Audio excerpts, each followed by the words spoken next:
All'interno di questa ciotola ho 300 g di pane che prima avevo ammolato con dell'acqua e strizzato bene bene. Il pane va pesato una volta che l'avete già strizzato, ok? Fatto questo, mettetelo all'interno della ciotola e aggiungete tutti gli altri ingredienti, cioè il tonno, l'uovo, un pizzico di sale e abbondante prezzemolo.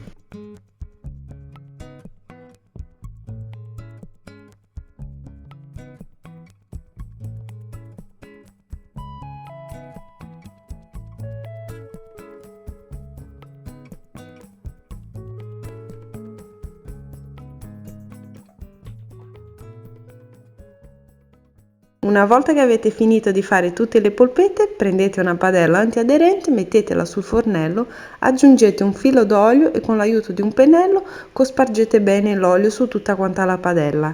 Appoggiate sopra le polpette e fatele dorare. Una volta che si sarà formata una crosticina da un lato e le polpette saranno belle dorate, le dovete rigirare e far dorare dall'altra parte. Ecco qua, le polpette hanno formato una bella crosticina da entrambi i lati, quindi spegniamo la fiamma, copriamo e lasciamo riposare per circa 8 minuti. E le nostre polpettine sono pronte. Le potete servire con una buonissima insalata. In questo caso ho unito la rughetta insieme a dei pomodorini, un po' di mais e dell'aceto balsamico.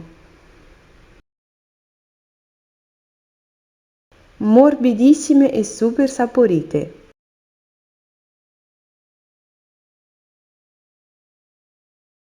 Ora, se volete fare le polpette al sugo, non vi resta che fare così. Prendete la stessa padella dove avete cotto le polpette, aggiungete un filo d'olio e una cipolla piccola tagliata a fettine. Fate rosolare un attimo e in seguito aggiungete una scatola piccola di pomodori pelati. Sciacquate la scatola con un goccino d'acqua e versatelo in padella. Schiacciate leggermente i pomodori e aggiungete abbondante basilico. Non vi resta che aggiungere le polpette all'interno di questo meraviglioso sughino. Abbassate la fiamma e fate cuocere per circa 5-10 minuti in modo da far restringere il sughetto e farlo assorbire bene alle nostre polpette. Le potete servire appena fatte oppure a temperatura ambiente. Spero tanto che le mie polpette al tonno vi siano piaciute. Se provate a farle, mi raccomando, lasciate un commento qua sotto e se questo video vi è piaciuto lasciate tanti mi piace e condividetelo. Grazie e noi ci rivediamo prestissimo sempre qui su Ricette di Gabri. Ciao ciao!